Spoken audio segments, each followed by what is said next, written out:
Hello, good afternoon, and you're welcome to the program Inside Lapai on Lapai TV. I am Daruslam Lapai.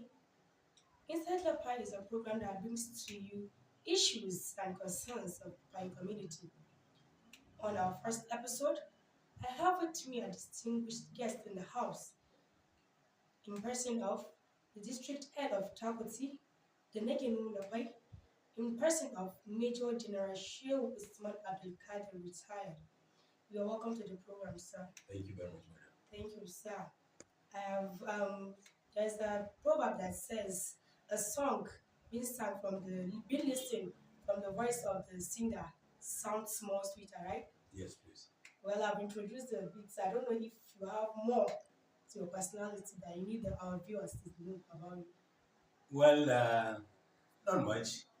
I joined the military in 1976, and I was commissioned as a second lieutenant in 79. I rose to the rank of Major General in the year 2009, and then I retired on that same rank in 2014 as a Commander Tradoc.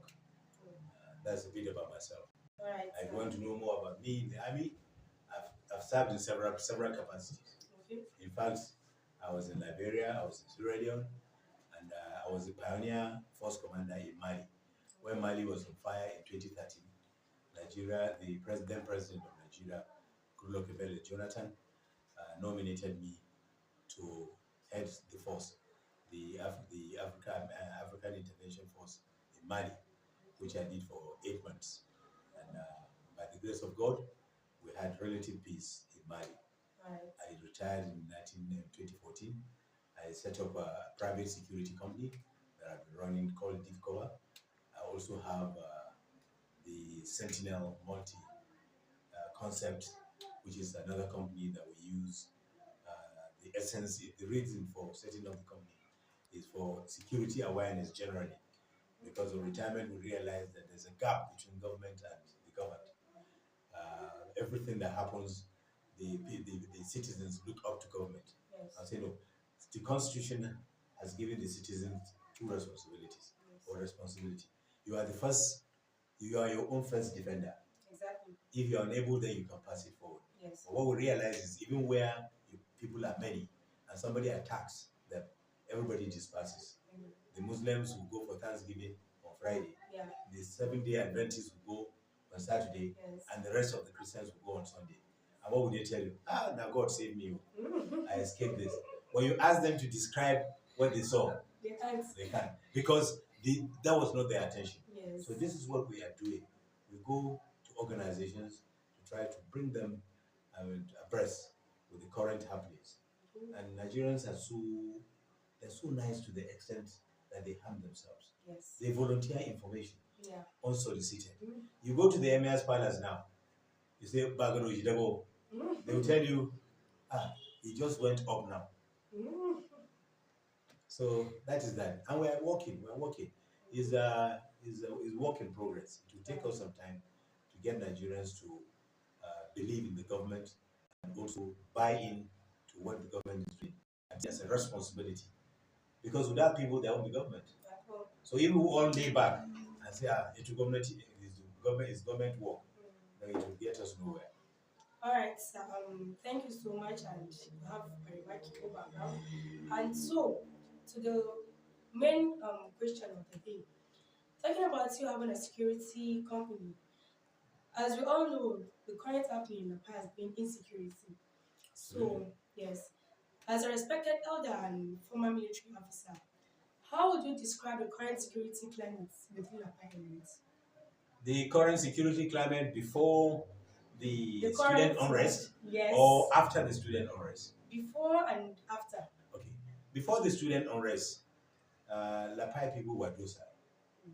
Docile in the sense that they believed their environment was secure. Yes. And in some cases, some parents cannot even talk to their children. Exactly.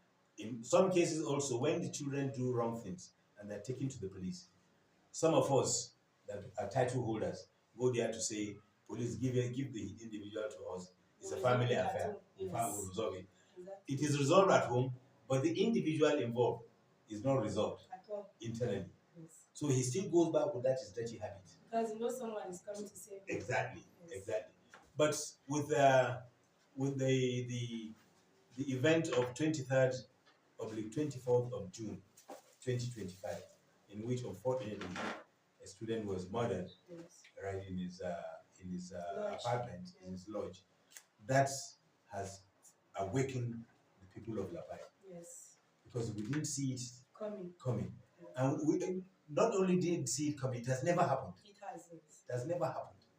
So we have to take it as a challenge to look at the circumstances surrounding this death, and also examine ourselves. Yes. Are we doing the right thing? Yes.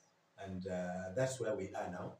Currently, I'm the one heading the security architecture with the help of the vigilante, civil defense, and the police, and the DSS.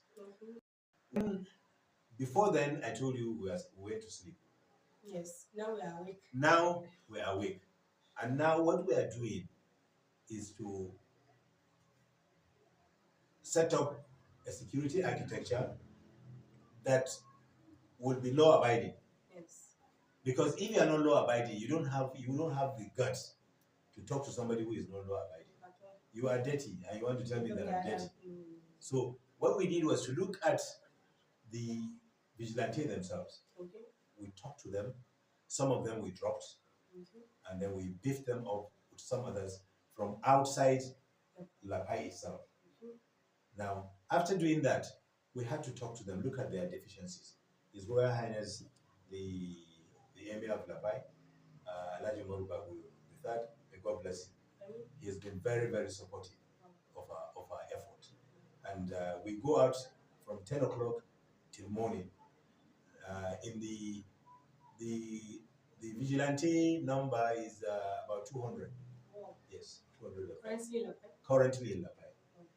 I'm the head, and I have the figure. Now, even when we came in, after the unfortunate unfortunate incident of 23rd oblique 24th of June 2025, we still had hostile people from the community. Some were throwing stones at us. Wow. Yes, some even were throwing firewood at us. Some were insulting us. So what we did was to say, okay, fine. This is Lapai, we know Lapai. Yes. Any house that anybody insults any vigilante, we'll go there the next day. And sometimes the parents cooperate, they give us the child. Wow. And as I speak to you, currently some of them are in court.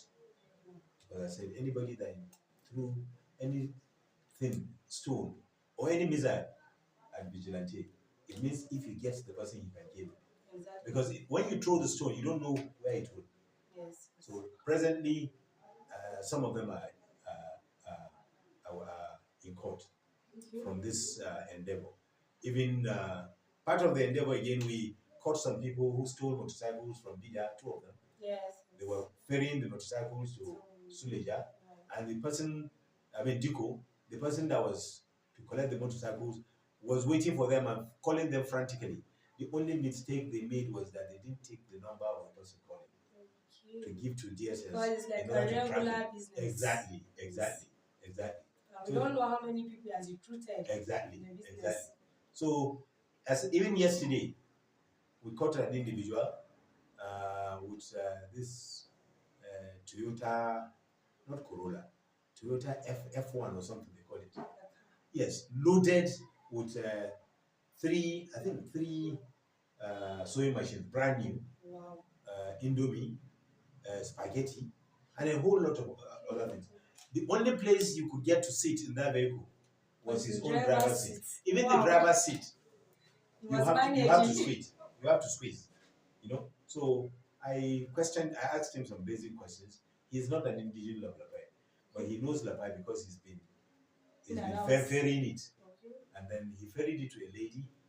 The lady, apparently from her looks and then her mark, she's not from Lapai. I talked to the lady and she said they've been bringing goods to her. So that was not his first time. So I asked her, was there a receipt? No receipt. Now, Why would somebody bring something to you without even if they told you they bought it from a company, the company will give them receipt, and they will also have their own receipt that they should give you, which should cover you in case anything comes up. So they were at the point of offloading the goods because the vigilante saw him. What he told them was that he was going to buy fuel somewhere.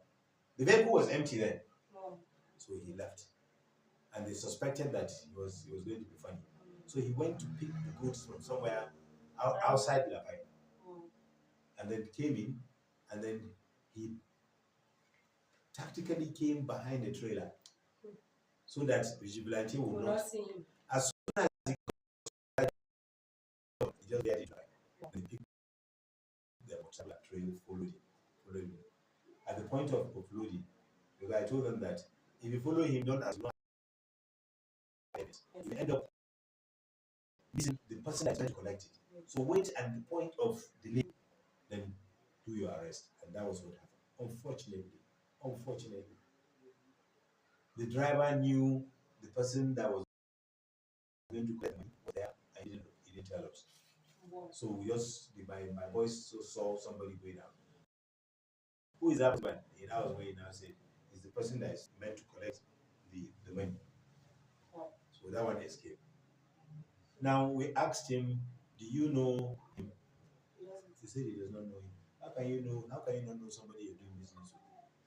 So, well, that is not even the issue. Is that Lapai has turned to a dumping ground for stolen items. That is another aspect that we're looking at, And then the insecurity, I will tell you, has reduced drastically. It has reduced, and we're praying that we should maintain the momentum.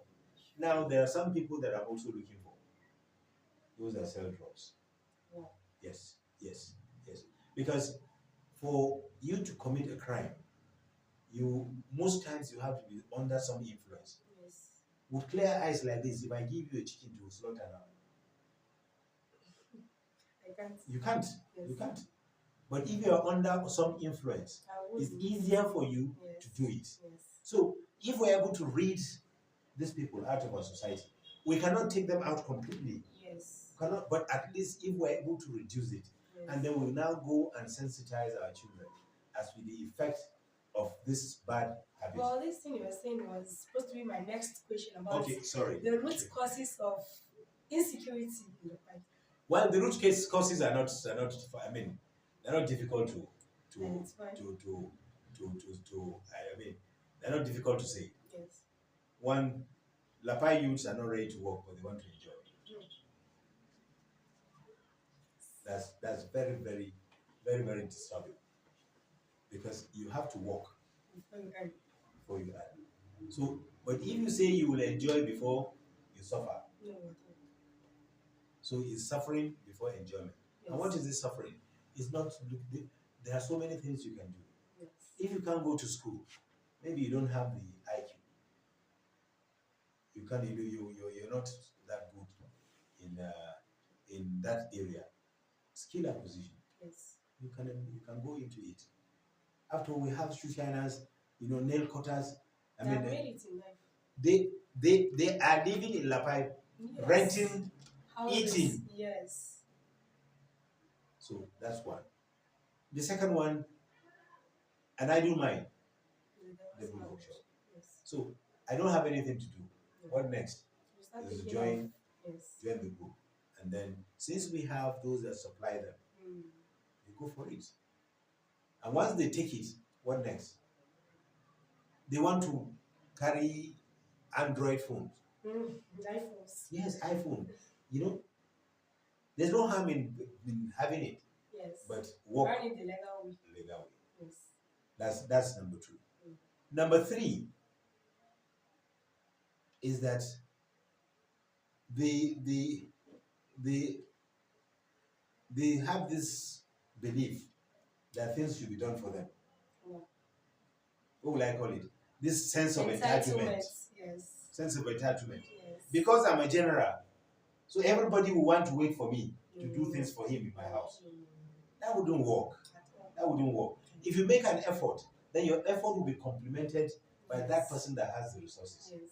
But not that you go and get Sit married, comfortably. you don't get work, you go marry, you dey born, and then you are waiting for general to come. Come and cater come for home. you. So that is it. Yes. You know, and then we have outsider influence. Yes. Before the ordinary Lapai man would not want to embark on any criminal act. But when you have an accomplice who is ready to propel you, who is ready to finance it, you will indulge in it much more than you would have if you were on your own. Exactly. So that is and I think we can vision. trace back to what you first said about some people promise now stakeholders going to bail them out when you commit all these crimes. That has stopped. Yes. Because I have had the meeting with the DPO. Okay. I've had the meeting with the civil defense. Okay. And I told them, the MF said it emphatically, that even if it's his son that is involved, he should be arrested. Oh. So, what other authority do you need? No. So, even if it's his son, arrest him. And he also says to the security agencies that if anybody comes to say, Emir of Lapai said, please, this is my number, call me. Yes. He even said it, I don't say, oh. You see? So, what other authority do you have again? None. Definitely, some will kick against it. Yes. But so long as you keep on, they will have a buy-in. Yes. They will see the importance. And the mindset will just change. Yes. And then we're saying also, government, look at Lapai too. Let's see if we can set up skill acquisition centers. Yes. You know, so that some people can go and learn skills. Would it surprise you if I tell you that most of the construction work going on in Lapai people are not involved? Wow. And when you ask the owners of those structures, go find out, please. They'll tell you that if I take a Lapai person, he will want me to pay him in advance. If I say, okay, fine, I pay you in advance. Tomorrow he will come with one excuse. My mama know well. My mama said. My father said they're not willing to work. And then if you want to take punitive measure, or you want to take an action against him, not punitive measure, you're unfortunate to have your mother alive. Yes. That's the Supreme Court. Where are you taking it to after your own relation? You go to the police now, and the police should ask you, who is she? You say she's so person. How is she related to you? Say she's your sister. Is that not a shameful act? So we are tempted to retract. Yes. But now what I've said is that anybody that is involved will pay for it. To serve as a deterrent to others. Okay. So that is what we have. And I think to my next question, you've answered it to some extent, but then I liked it on how the Emirates are able to curb insecurity. What are the steps? Yes. The first step was to identify the critical areas where some of these bad eggs are. The next step is, who are those that will do the job? That was when we now call the vigilante together and we screen.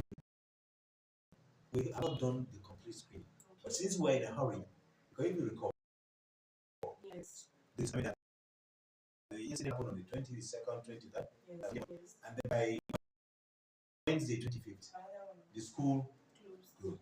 It was even on Tuesday that the second one happened. Yes. So by Wednesday, the school was closed. So we now said, okay, without the students, what can we do? One, we protect their hostels in their absence. Two, we go after these bad boys. Three, we also talk to elders in the various locations that please help us talk to you. Because it's not enough for us to go out in the night and then try to patrol areas. You know these people. Talk to them. Maybe they will change. Yes. If they don't change, report to us. By the time we pick them, it's just to take you to the police, and we'll have an agreement with the police. Once you find out that there's some culpability in his action, please don't keep it. Take him to court. So this is the understanding that we have now. And then we're also looking at the possibility of having day patrols. Okay. The essence of the day patrol is to identify those areas where they call chambers. Because they have chambers where they sit down to discuss things that are of no consequence. Right? So we have identified those I want to identify those chambers so that in daytime we patrol the area. When we see the boys, we stop to talk to them. How are you doing? What are you doing here? Do you think this is the best for you? We watched you and you've been here for 2 hours. What are you doing for 2 hours? Why are you living an unproductive life? So we feel that if we do that too, it will help us reduce. Yes, it will help us reduce their presence in the night. Then also, part of what we have discovered is that all in the name of I want to marry her. You go and see a young man and a young girl in a dark alley around 1 a.m. What are you doing? You tell you she's his fiancé. And then when we go, there was some that we went deep into. We did some investigation and we found out that the parents didn't even know the girls were out. So now the curfew from 10, everybody, blanket. There is nothing like I'm going here. The only exemption, emergency, health situation, that we cannot stop. And then the trailers, the trucks, we allow them to pass, because if we stop them in Lapai, you wake up and find a queue in Agay. Then we also discovered that some of these bad boys go on the back of the trailer with sharp knife and they cut it. And then they have a small vehicle coming behind. They will throw the goods down. The vehicles will be picking them. So that's how bad things are in our society. How bad. When some vehicles break down, these trucks, they go and harass the little boys that the driver has left behind. Once they run away, they will use sharp knife, tear the trampoline, and take whatever they want to take. So this is where we are. So yesterday we caught some, and by God's grace, you go to the police station now, you see the vehicle there with the goods and the individual. So we're trying to see if he can give us the names of the other people. So these are the things that we have been able to put in place to cope the level of insecurity. We cannot do it completely. At all. We cannot do, but at least to be brought to the minimum level. Yes. And I've also told the caretakers that they should tell their landlords to bring out some money so that we can maintain the vigilante. We can't be looking after your property. You go to the bank smiling, and my vigilante is crying. No, we must have that. Even if it's something to buy pure water. Let's show that we appreciate that. So that's where we are. Wow. From what you've said, we give kudos to the Emirates for doing something, because I know that there are a lot of people out there that don't really know that all these measures have been put in place. And we might think the Emirates is just relaxed, doing nothing, and things have been going on. So we'll give kudos to the Emirates for that. Thank you very much. So now, as coming back to you as a person, someone with both military and traditional experiences, how are you using your background to support peace and order in this locality? Okay, the first one I've told you. Yes. To reorganize and rejig the security architecture. Yes. In Lapai, not only in Lapai, IBB, and then also the local government. Because it's a tripartite arrangement. Yes. Right? These are the three big people, or three big organizations or stakeholders in Lapai. I've told you that efforts that were made and what we are doing so far. Then, as my experience as a military man has also, because in the military you are taught man management. Aside from that, you are taught resource management. So I'm equipped with the two.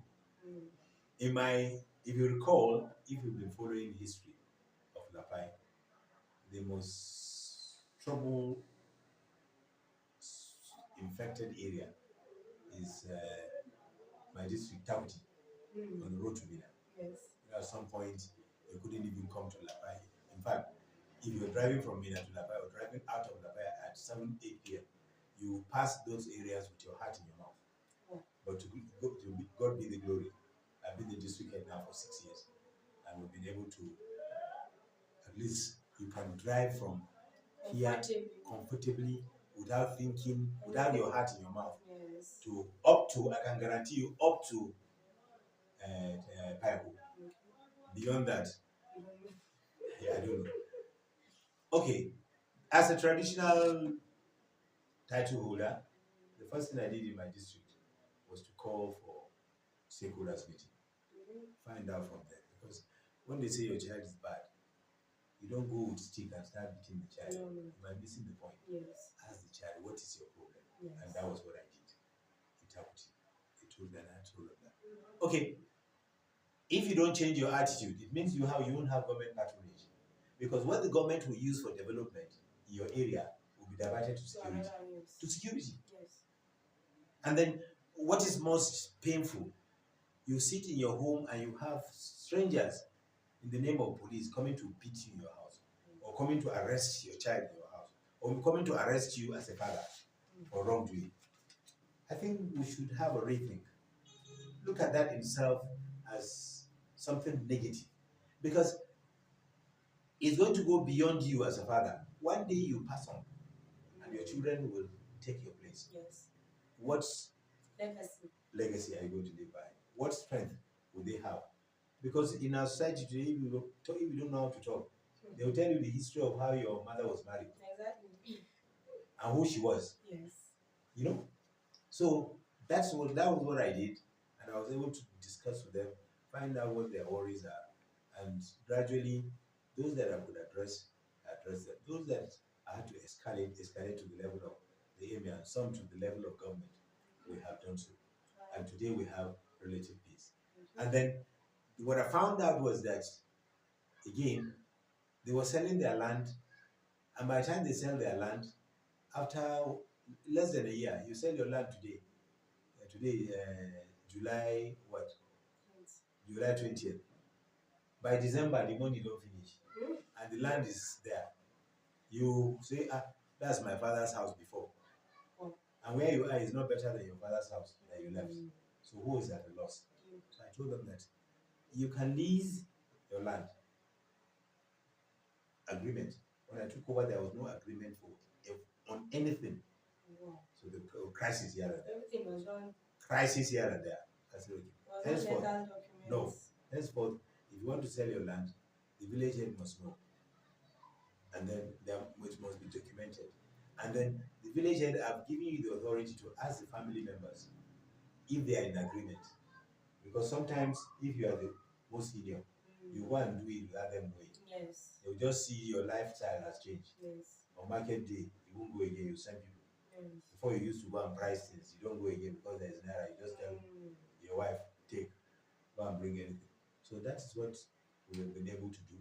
And then also, I use some of my resources to kit the vigilante.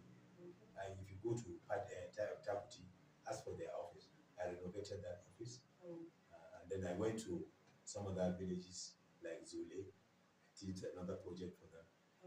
Chitupa, what do you want? Say they want their mosque. This I helped. I went to Takuti Shaba, and they said they want this. They want me to fix the mosque. I did. You know, and then that Takuti again. The Christians say their church is there. I said bring their student. I did. Just to have peace. And then in Lemfa, there was a dispute between two families, and I went there 3-4 times, tried to mediate between them. They were all at daggers drawn, and it was going to cost lives. So the 5th time I went there, I told them that, please, since you are not in agreement, can you give me this land? They were looking at me. I said, I'm going to build school. They said, Allahu Akbar. And the school is there now. We have primary 3 now. We had the intake is 120. Wow. And then the Islamia, which runs between 4 and 6, we have, as at the last time I was there, we had 250. Wow. I pay the teachers, the uniforms. I sew uniforms for the children, just to encourage them, because I realized that their religion in that place sorry to say, they're not in that strong. And then also the education, the school built by government, dilapidated. So I now say, how can I help contribute to Bago's effort? Because it's the two things in this fight. Education, agri. Education, agri. Education, agri. It's fixing our roads with thanking. Because when you do agri, you harvest.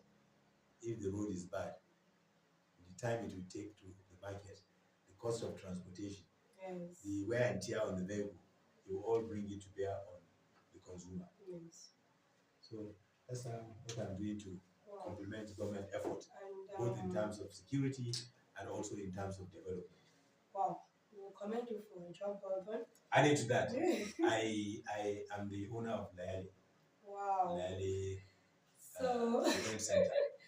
That's a plus, because that's where most events are happening now in the pipe. Glory be to God. Yes, alhamdulillah. So for that, we give you a kudos and for a job well done.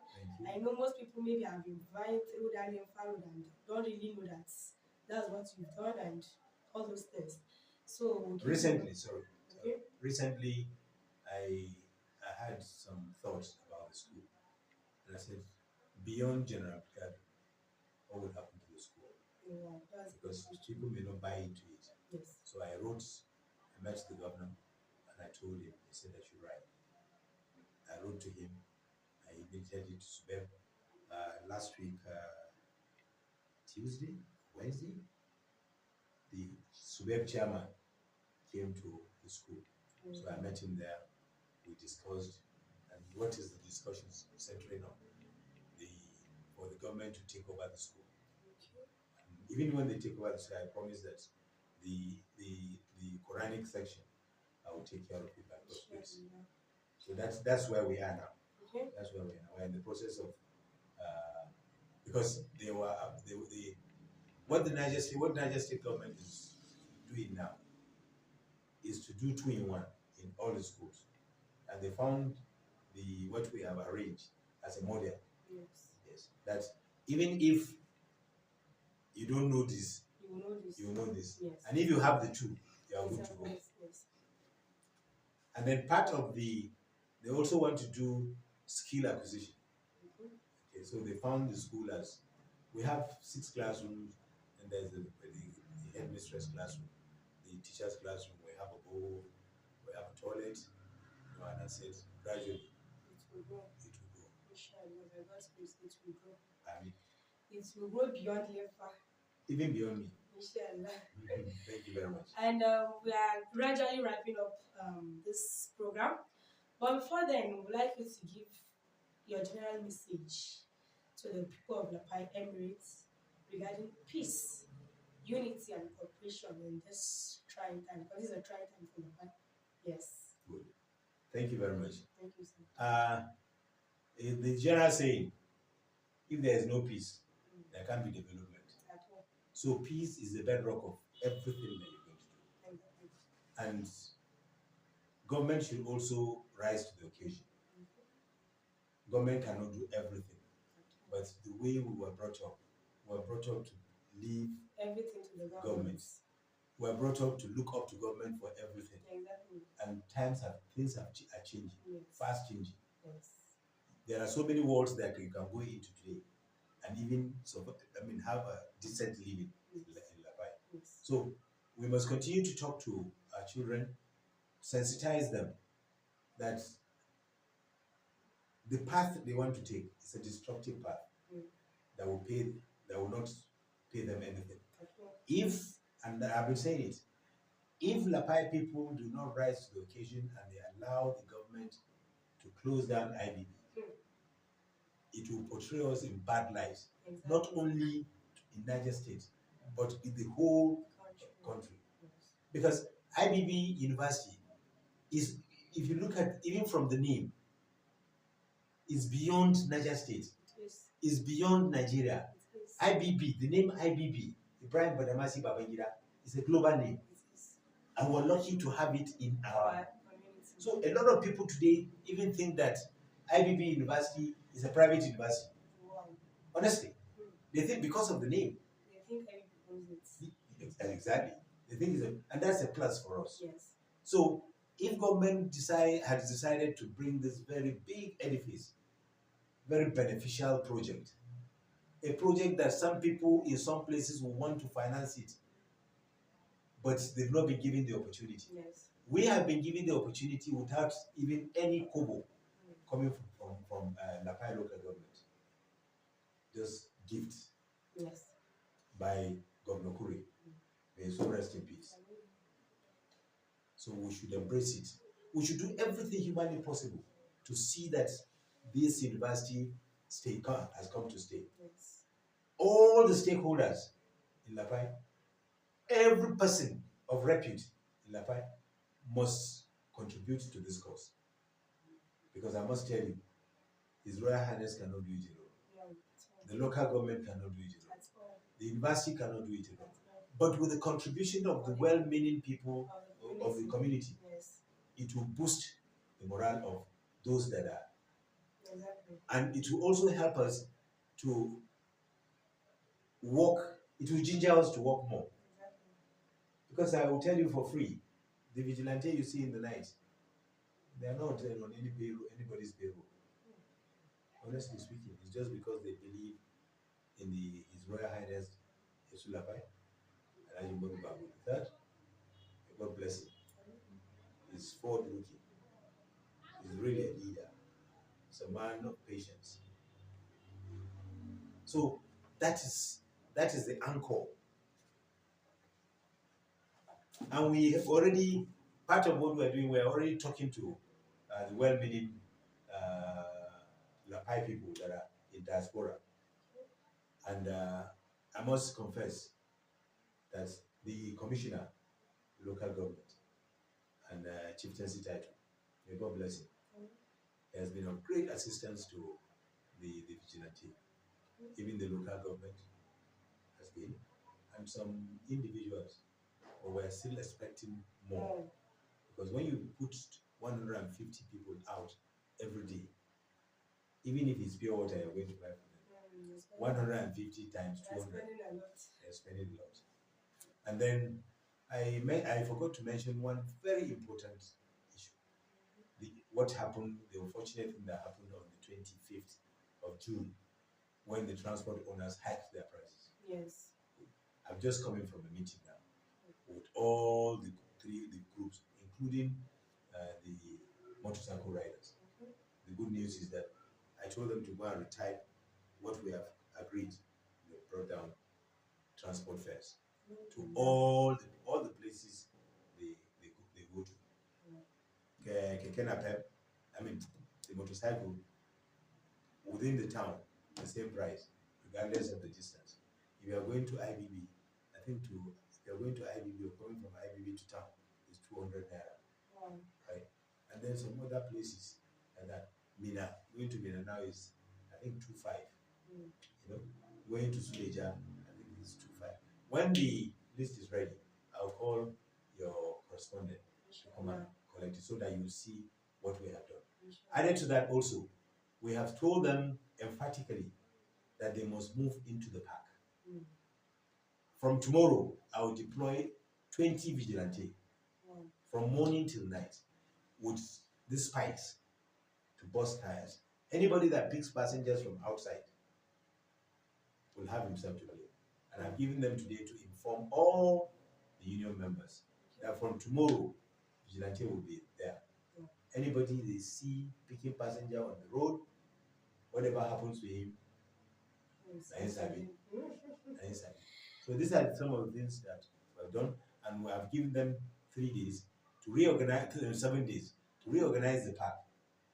We are going to inspect the park. What I'm doing is in conjunction with Barrister Said Rofan, the Rofan of is also a Hakimi and a title holder too. So we're working together. The reason is not far-fetched. I want a legal backing. So sometimes when I want to do something, I'm asking, Kobo, what does the law say? And he will guide me. And that's why we'll be able to all we have achieved. I also want to plead with you.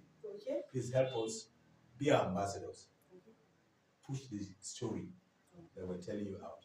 Go out and verify. Ask questions too. In order to get the actual balanced story. yes, a balanced story. That is it.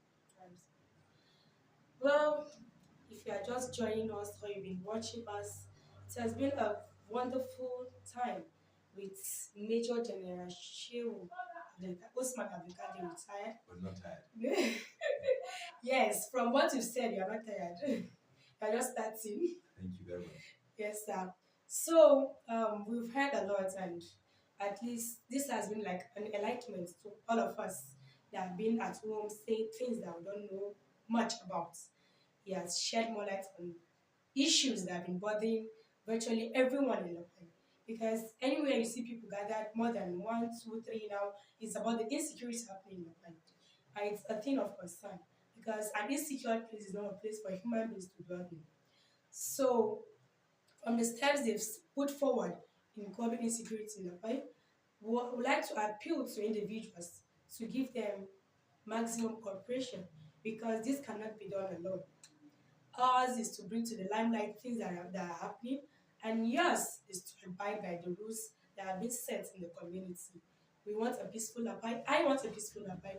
I know General here wants a peaceful Lapai. Certainly. And you viewing, and you seeing us here wants a peaceful Lapai too. And this cannot be done by an individual or a single body. It's a joint task. And at this junction, we need to all come together to curb insecurity in Lapai. And like you said, we don't want to give chances for any reason for IBB University Lapai to be moved out of Lapai. We want it to stay and we want more to come into Lapai, inshallah. And at this junction, we've come to the end of this program today on Inside Lapai. We hope you stay tuned to Lapai TV for more news, entertainment, and sports stories. I am Zaris Lapai and do have a wonderful day ahead. Thank you. Thank you so much, sir. Thank you, Stu. Yes.